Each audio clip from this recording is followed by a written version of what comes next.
o cativeiro de Jó, quando orava pelos seus amigos. E o Senhor acrescentou a Jó outro tanto em dobro a tudo quanto dantes possuía.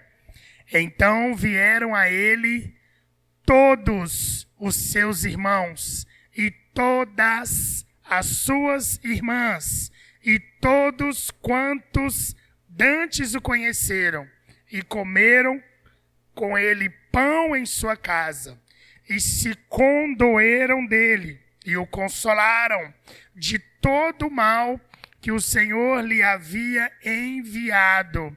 E cada um deles deu uma peça de dinheiro, e cada um pendente de ouro. E assim abençoou o Senhor o último estado de Jó, mais do que o primeiro, porque teve 14.000 ovelhas e 6.000 camelos, e 1.000 juntas de bois, e 1.000 jumentas. Também teve 7 filhos e 3 filhas, e chamou o nome da primeira Gemina, o nome da outra Késia, e o nome da terceira Queren-Apuque. E em toda a terra não se acharam mulheres tão formosas como as filhas de Jó. E seu pai lhes deu herança entre seus irmãos. E depois disto viveu Jó 140 anos, e viu a seus filhos e aos filhos de seus filhos, até a 4ª geração.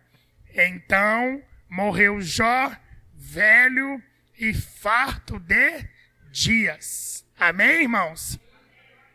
Assim termina o livro de Jó. No primeiro capítulo de Jó fala do que Jó tinha. Fala da riqueza, o homem próspero daquela época, mais rico daquela região. E o Senhor assim o abençoou mais o segundo estado do que o primeiro.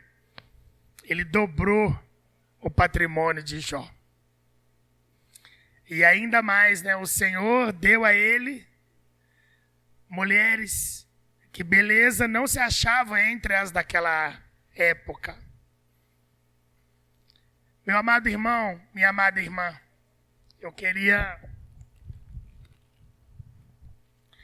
estar complementando a palavra de abertura a qual aqui tive a oportunidade de trazer para os irmãos, onde eu fiz a introdução com o vigiar, o que nós proferimos àqueles próximos. E eu me referi ainda a vaso, né? Somos vaso, mas nós não temos a autoridade, a bênção do Senhor de tirar de nós e passar para o próximo. Quem faz essa transferência é o Senhor. Porque o que está dentro do vaso, ninguém sabe. O vaso não é de vidro transparente, é de barro opaco. Ninguém sabe o que está no seu coração, a não ser Deus, que foi Ele que colocou. Quando você olha para as suas mãos, já fez essa provocação na igreja, você vê o que nas suas mãos aí? O que você vê nas suas mãos? Na minha eu estou vendo 5 dedos. Estou vendo aqui umas linhas, uns dedos mexendo. Mas o Senhor vê aqui talentos. Ele vê aqui propósitos. Ele vê nessas mãos coisa que Ele pôs. E muitas vezes a gente não consegue prosperar esses talentos. A gente guarda, a gente esconde, a gente negligencia um aperto de mão, um abraço, talentos. E voltando aqui para o cerne da palavra, eu quero dizer para os irmãos que quando nós andamos ou fazemos o que Jó nos ensina neste livro que ele deixou para nossa meditação, que mesmo os seus amigos tendo proferido contra ele palavras que não cabiam naquele momento de dor, nem acusações, ele não guardou nada do que eles fizeram com ele. Quando eles voltaram à presença dele com os animais para se fazerem o holocausto, ele já tinha falado com o Senhor no início do capítulo 42. E o Senhor já tinha o instruído no que fazer. E ele já tinha tido o quê? Entendimento. E ele se reconcilia e pede ao Senhor oportunidade. Meu irmão, minha irmã, a prova, ela vem para todos nós. Mateus 11, 28, 29, 30 fala isso para nós, que o jugo do Senhor é leve e suave. Ele não fala que não tem jugo, que não tem peso a palavra.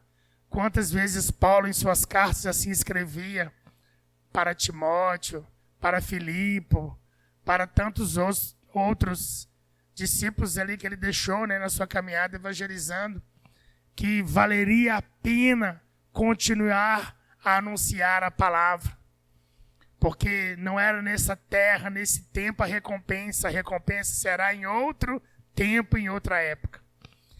E voltando aqui para esse contexto, Jó, ele aprende e ele dá ouvidos ao Senhor. E aqui ele então ora para esses seus amigos. E quando ele faz esse ato, que a gente pode falar de ato profético, que é orar para perdoar, né? Então ali ele orou. E nesse instante, e quando ele orava pelos seus amigos, o Senhor foi abençoando Jó. Meu irmão, minha irmã, você está preparado para ser abençoado?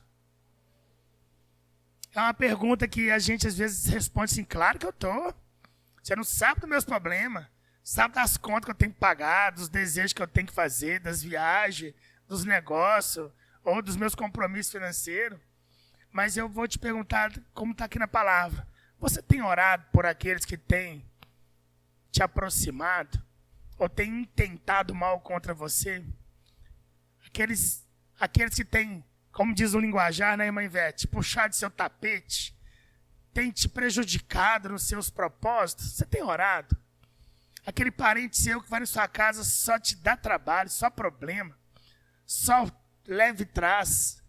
Você fala assim, Senhor, me dá estratégia. Aquele colega seu de trabalho que você sabe que ele quer o seu mal. Aquele seu líder que às vezes não te dá aquela atenção que você gostaria de ter. E a gente é mais fácil o quê? Virar as costas e abandonar, não é, irmãos? Mas aí eu te pergunto, o que Jó fez?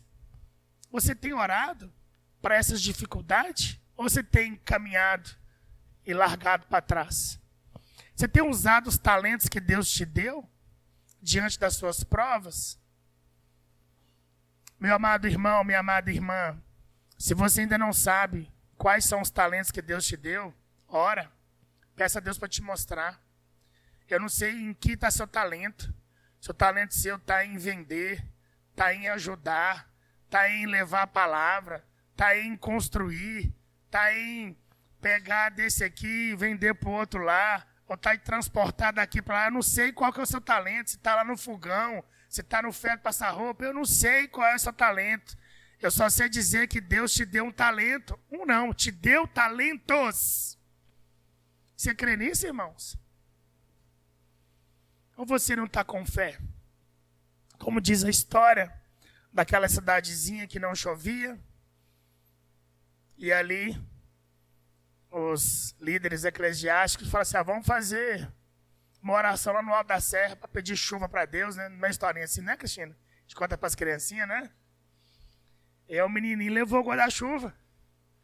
E aí o líder eclesiástico, para não falar da denominação, né? Falou assim, mas por que guarda-chuva? A gente está indo orar para a chuva? Eu não quero voltar molhando, não, né? Olha a fé dessa criança, irmãos. Ela estava vindo orar para pedir chuva. Enquanto os outros foi orar, só por ir mesmo. Quem está entendendo o que eu estou falando aqui, irmãos? Qual é o propósito da sua oração, irmãos? Você está tendo propósito no caminhar com Cristo? Ou você está indo só no vento que está tocando? Ou na correnteza que está levando? Quero te dizer uma coisa, um dia esse vento para de assoprar. E um dia essa água vai ficar calma. Se você não tiver propósito, você vai ficar parado. Você não vai movimentar. É preciso ter propósito. Qual é o seu propósito? É ler a palavra de Deus? É orar? É visitar? É estender a mão para o próximo? Ou é estender a mão para você mesmo que precisa de ajuda? No exame, numa consulta, num passeio para desestressar, ou numa consulta com um terapeuta, eu não sei qual é o seu propósito. Qual é o seu propósito? Qual foi o propósito que te trouxe hoje nesse culto de Santa Ceia? Foi ter a comunhão com o Senhor, que vamos fazer aqui daqui a alguns minutos? Ou foi de meramente com a palavra? Todo mês tem? Costume é a palavra? Rotina? Não sei qual é a palavra. Qual a palavra? O que te trouxe aqui? Um hábito? Um costume? Ou é um desejo de ter comunhão com o Senhor? Qual que é o seu propósito, irmão? Porque na hora que você for tomar desta ceia, a pergunta que eu te faço é o seguinte: você está em comunhão com o Senhor para tomá-la? Você está em comunhão com o Senhor para fazer parte? Essa é a pergunta. Esse é o propósito. Esse é o desígnio, meu amado irmão, minha amada irmã. Não é outro.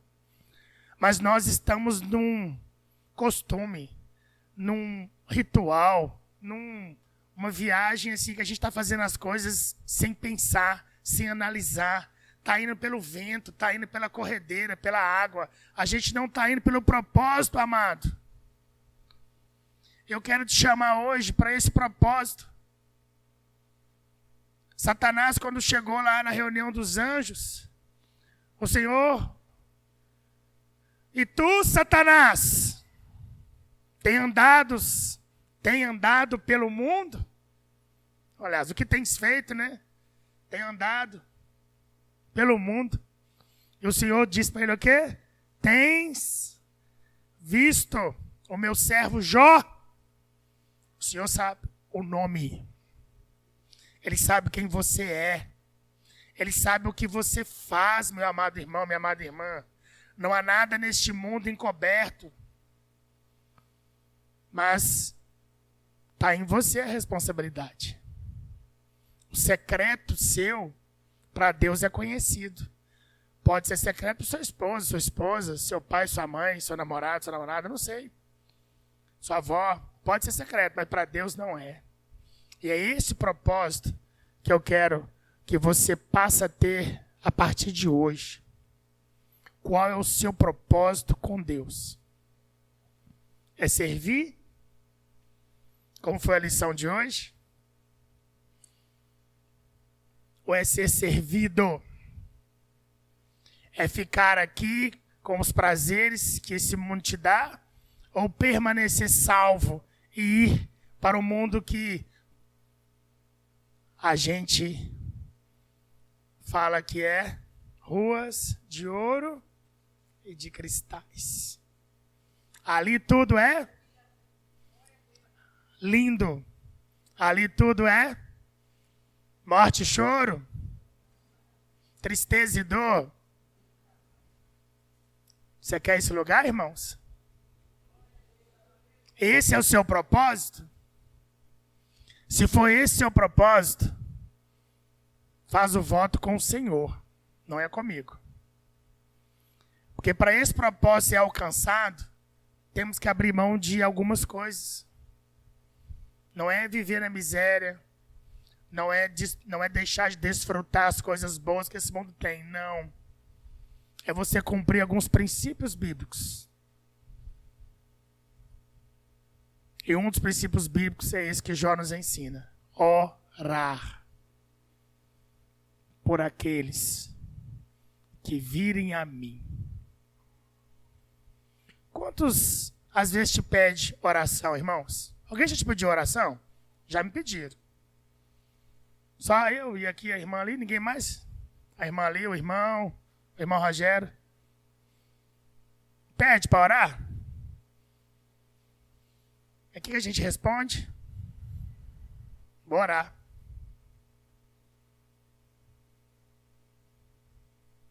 Não responda, tá? E você ora? Não responda. Você ao menos coloca lá no grupo do seu de oração. Você vem aqui, põe na caixinha ali, né? Quando você vem. Ou você tem um caderninho lá que você anota. Quinta-feira eu estava aqui na oração. Tem uma irmã, não sei o nome daquela irmã, irmã Hélia. Contou com a irmã Hélia para mim, que ela já foi. Ela está em espírito aí. Como é que chama aquela irmãzinha do caderno, Lê? Como é que chama a irmã Hélia, aquela irmãzinha do caderno de quinta-feira? Irmã Ana? Não sei, uma irmã, eu não conheço ela, estava aqui quinta, pediu hora para mim, pastor, pelo caderno. Falei, amém. Aquilo mexeu comigo, irmãos. Por que mexeu comigo? Que é uma irmã que ela tem um propósito. E às vezes aquele caderno, para muitos, pode ser apenas um objeto, né? Mas para ela não é. Para ela é o propósito dela dobrar o joelho e ali passar, ó, Maria, Paulo, José, Antônio, Rove, Hélia, Eliabe, lendo para o Senhor, irmãos. Qual que é o seu propósito? Eu quero te cutucar nesse culto de Santa Ceia. Qual que é o seu propósito? Levantar, ir para o serviço, almoçar, chegar em casa, tomar banho. O dia que não tiver culto, sentar, ver uma televisãozinha um pouquinho, deitar e dormir, pronto. Ei, eu quero te falar que o propósito desse que você está tendo, que eu acabei de dizer aqui, vai ficar aqui. E a sua alma, seu espírito?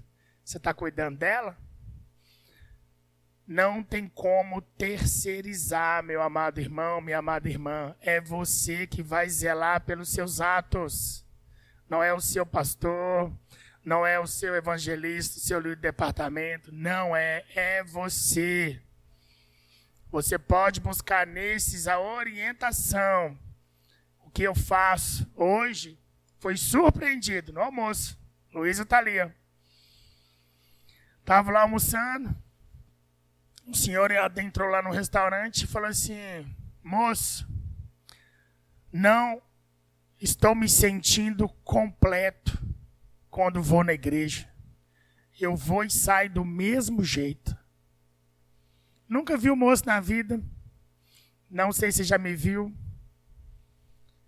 E aquela pergunta, ela veio. E a garçonete lá dele falou assim: eu não quero atrapalhar o senhor, não. Antes dele fazer a pergunta. Viu, moça? Só quero fazer uma pergunta para ele aqui.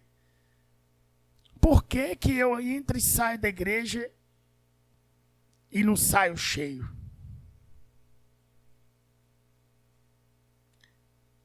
Eu estava almoçando, irmãos. Acabei de engolir a comida ali. Falei assim: irmão, é porque os olhos que o senhor tem não são olhos espirituais ainda para ver. Mas o senhor não sai diferente. O senhor continua agindo da mesma forma.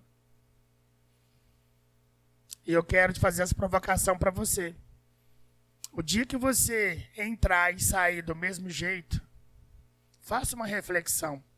Porque às vezes, não é você que deixou de ouvir, não é você que deixou de ver, não é você que deixou de sentir. É o seu corpo que está rejeitando o que o espírito e a alma recebeu. E muitas vezes você não consegue ter controle. Por isso, irmãos, que o jejum te ajuda a mostrar para a carne quem está no controle. Quem entendeu diz amém aí. É por isso que a oração te ajuda a caminhar. Porque sem oração você não tem ação. Você só tem ideias. E quando você ora e você age você passa a construir propósitos, irmãos. Jó aprendeu pelo Senhor o como deveria comportar e o porquê ele passou o que passou. E aqui ele nos deixa essa lição, que quando ele recebeu os seus amigos e eles trouxeram os sacrifícios, né, para fazer ali a oferta, a expiação ao Senhor, para serem curados, porque Deus falou para eles que se eles não fizessem, eles iriam ser o quê? Castigados. Está aqui, ó. Verso 8. Tomai, pois, 7 bezerros e 7 carneiros, e ide ao meu servo Jó, e ofereci holocausto por vós, e ao meu servo, e o meu servo Jó orará por vós, porque deveras a ele aceitarei, para que eu vos não trate conforme a vossa loucura. Amém, irmãos? Porque eles não agiram retamente. Então, para o Senhor não os tratar conforme a loucura deles. Porque vós não falaste de mim o que era reto, como o meu servo Jó. Meu amado irmão, minha amada irmã, fechando para a gente ir para a Santa Ceia, eu quero dizer para os irmãos que nós precisamos ter propósito para sermos crentes. O que é ser crente? É ser servo, é servir como Cristo serviu, é fazer como o Senhor fez. Amém, amados? Então que nós possamos nos fortalecer em nome de Jesus.